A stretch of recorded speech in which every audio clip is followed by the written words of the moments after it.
Welcome to Hellcat's King of the Hill podcast. Hey everyone, it is great to be here. I mean, what if I told you that in a highly technical, hyper-competitive AI music generation contest, a simple two-word instruction completely destroyed paragraphs of complex mathematical prompt engineering? It sounds impossible, honestly. Right. Like, what if the ultimate secret to algorithm-driven art isn't found in a spreadsheet of technical parameters, but in a simple, deeply human character study? It's just a brilliant paradox to explore, and we have some truly incredible source material to go through today to figure out exactly how that happened. We absolutely do. Our mission today for this deep dive is to review the master document covering the top 3 winning tracks from the latest AI music community competition. The absolute best of the best. Exactly. And we are going to be counting them down in reverse order, so starting from 3rd place and working our way right up to the ultimate 1st place King of the Hill winner. And, looking at the data, there's a really fascinating thread tying all of these artists together. Oh, totally. That thread is what makes this particular competition so compelling to analyze.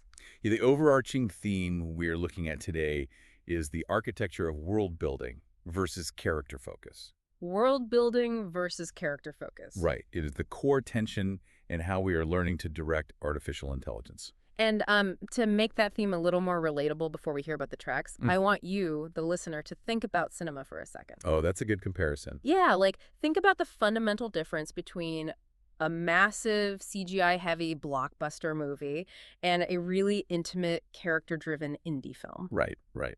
With the blockbuster, the director is using intense technical directions, right? Massive visual effects budgets, green screens, huge sound stages, all to build this sprawling, overwhelming universe. The world basically is the main character in those. Exactly. The world is the main character. But the indie film, it focuses almost entirely on elevating a single person. It relies on minimal direction to just, let that character's humanity and dialogue shine through. That is a perfect framing. Because in AI music generation, this exact same dichotomy is playing out, but with audio parameters instead of cameras. Yeah. What we are going to see today is how the 3rd and 2nd place tracks used massive, incredibly complex prompt structures to force the AI to create these overwhelming hallucinatory sonic environments. Like auditory blockbusters. Exactly. They built incredible auditory blockbusters. Yeah. But the 1st place winner achieved ultimate victory through pure minimalist character focus. Okay, well, let's jump right into the countdown and see what that world building actually looks like, starting with our 3rd place track. Let's do it. So this is the track No Air by the artist madcat, pulling in a massive score of 88.8. A huge score. Huge. And if we're talking about world building, madcat takes us into what I can only describe as extreme internal world building. Oh, for sure. It is an auditory sensory deprivation chamber. Yeah. But, one constructed with absolute surgical precision. Right. And madcat's creative intent here is just so specific. They stated in the source document, and I quote, "I wanted to capture a moment that takes your breath away and knocks you off your feet emotionally." Wow. I know. They go on to say, "I wanted the lyrics short and sparse because I wanted the music to do the heavy lifting." And it really does. Okay, let's unpack this. Because they definitely made the music do the heavy lifting. But the way they did it raises a really interesting point about the mechanics of this technology. It really does. I have to push back a bit. How does feeding an AI engine a paragraph of hyper-specific technical jargon actually translate into human emotion? That is the million-dollar question right now. Yeah. We normally equate complex human emotion with organic creation, right? Right, like someone sitting at a piano pouring their heart out. Exactly. We do not equate emotion with a sterile list of BPMs and synth textures. But you have to remember how an AI audio engine actually works. It isn't a musician. Right, it's code. Yeah, it is a probability engine, analyzing millions of wave patterns. So when an artist inputs a technical prompt, the AI maps mathematical wave shapes from its vast training data to construct a brand new audio file. It's wild. And just listen to the staggering technical architecture madcat fed the engine to get this emotional result. The prompt is insane. It's literally a paragraph. They prompted ambient electronica, 3-step neurobass. Heavy stuff. Very. And then they specifically demanded exactly 138 BPM with a 69 BPM halftime drop. They asked for F minor with Dorian color. So specific. And then they threw in these incredibly specific textures, like modulated respace, dubstep halftime snare, granular ambient pads, glassy plucks. I mean, it literally reads like a spaceship manual. It does. But madcat isn't just throwing words at the algorithm. They are acting as a master sonic architect here. How so? Well, let's break down some of that jargon to see why it works. Take the 138 BPM with a 69 BPM halftime drop. Emotion in electronic music comes from physical sensation. By explicitly dictating a tempo that suddenly drops exactly in half, they're mathematically forcing the AI engine to pull the rhythmic rug out from under the listener. Oh, wow. I never thought of it like that. Yeah, you can hear that mathematical shift, that halving of the tempo, creates a literal feeling of gravity shifting. So the technical spec basically becomes the emotional trigger. Exactly. What about the modulated respace and granular ambient pads? What do those do? Okay, so respace is this heavily detuned, buzzing synth sound that constantly phases. Like it wobbles. Yeah, it wobbles. Mm-hmm. When you ask an AI for a modulated respace, you're forcing it to create a low-end frequency that feels physically unstable and uneasy to the human ear. Unstable, right. And granular synthesis takes a tiny slice of audio, like a single grain, and multiplies it thousands of times, smearing it out into a cloud. That sounds terrifying, actually. It is. So by combining an unstable phasing bass with a smeared cloud of ambient noise, madcat forces the engine to build a completely weightless psychedelic void. That is brilliant. And, the prompt also dictated a sparse, airy vocal delivery with soft, close mic phrasing and stretched syllables. The vocal production is key. Yeah, so the AI took all of that math and delivered this terrifying, dreamlike sensation of the floor just, giving way. Yeah. We really have to treat the AI's execution of this with deep respect, but it was madcat's profound level of control that laid the blueprint. And you feel that void perfectly reflected in the lyrics, too. You really do. They are so minimalist, but they carry so much emotional gravity because of that unstable sonic environment built around them. Yeah, read some of them. The track opens with these lines, floor gives way, no place to stay. Pure panic. Right, and then I'm dropping, out of nowhere, dropping into no air. It is pure concentrated vertigo. It really is, and it perfectly captures that freeze response when you're terrified. You don't have complex thoughts. Your brain just loops the panic over and over. Yeah. And if we connect this back to our theme, madcat used highly technical architectural sound design to build an internal psychological world. An internal void. Exactly. It's a space of pure anxiety and weightlessness.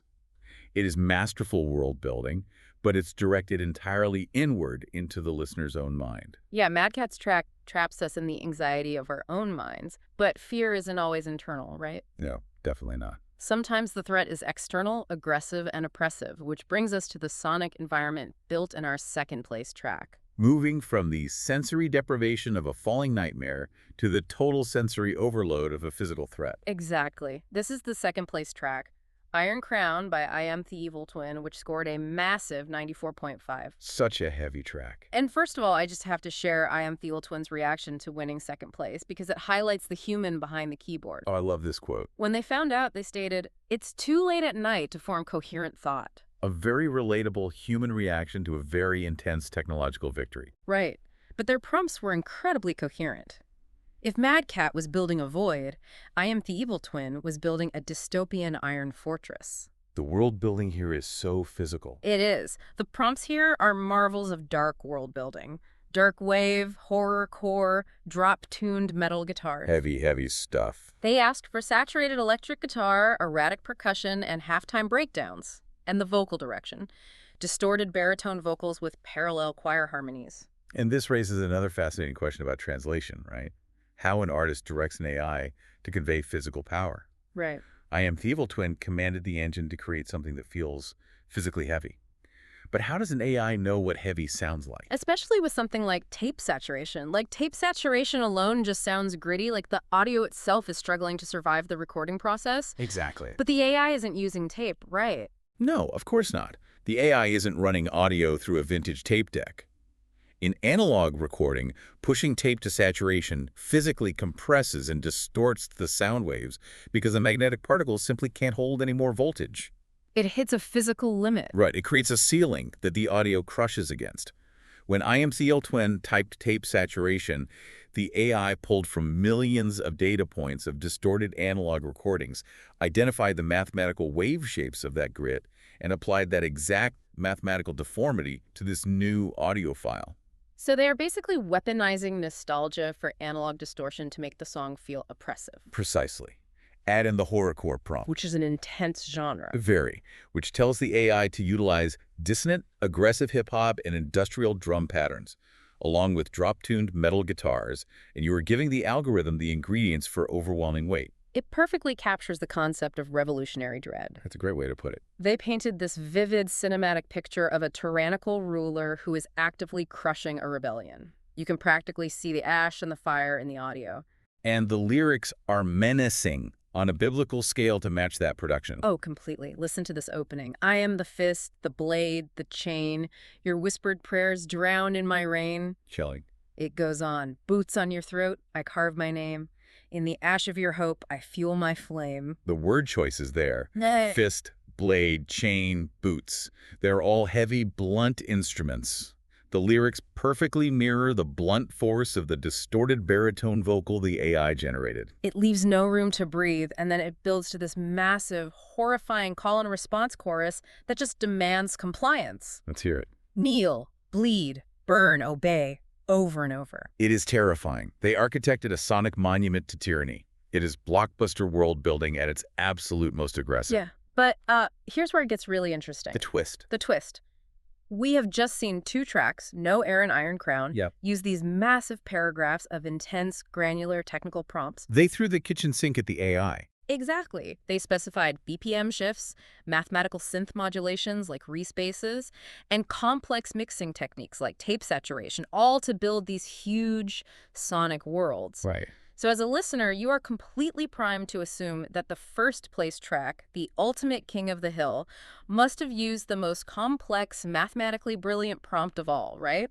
That would be the logical assumption. I mean, Right. if a paragraph of technical jargon gets you an 88 and a bigger paragraph gets you a 94, then the track that scored a 99 must have a prompt that looks like a novel. But the twist here is brilliant. The winner went the complete opposite direction. A little opposite. Let's talk about the first place track, our King of the Hill, My Willa, by the artist S.A. So, which achieved a near-perfect score of 99.1. A well-deserved score for an absolute masterclass in restraint. Restraint is the word. We just read all of those technical instructions from the other artists. Do you know what S.A. So used for their style prompt to win the entire competition? Tell them. 2 words. 2 words. Bracket, R&B folk. Bracket. That's it. That is the entire style prompt S.A. So fed the AI engine. The sheer audacity of that choice is remarkable. It's insane. S.A. So abandoned massive technical world building entirely.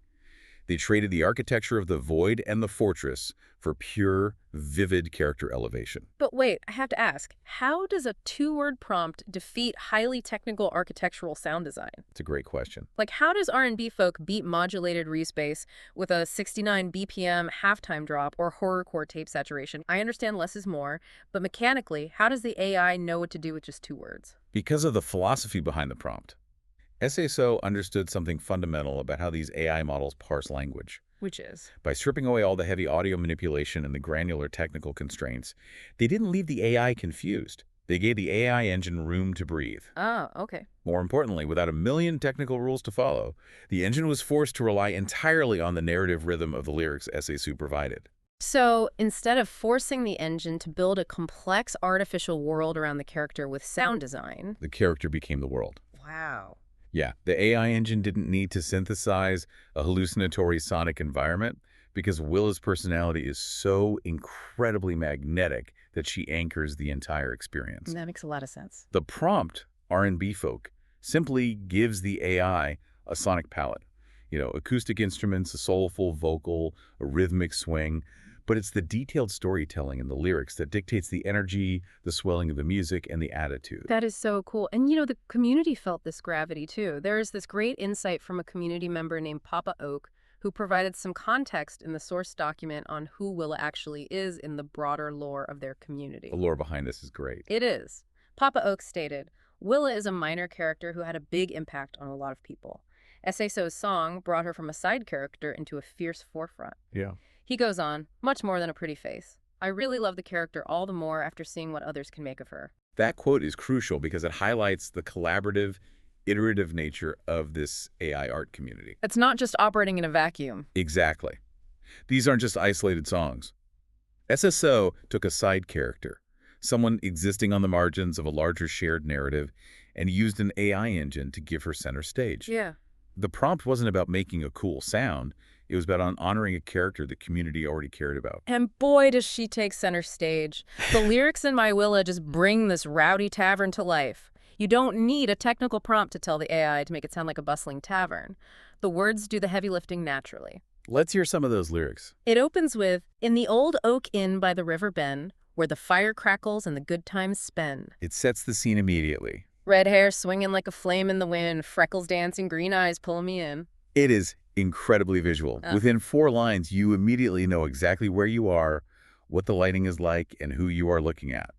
And her personality is so fiercely written. She's not just some passive character sitting in the corner. The lyrics go, "She's sweet as honey, but sharp as a blade. 1 minute laughing, next minute grenade." So good. Right. I mean, 1 minute laughing, next minute grenade is just brilliant character writing. And this is where we see how the AI uses lyrics to compose the music. Mm. That line creates a specific narrative rhythm. How so? The AI responds to the inherent musicality and pacing of those words.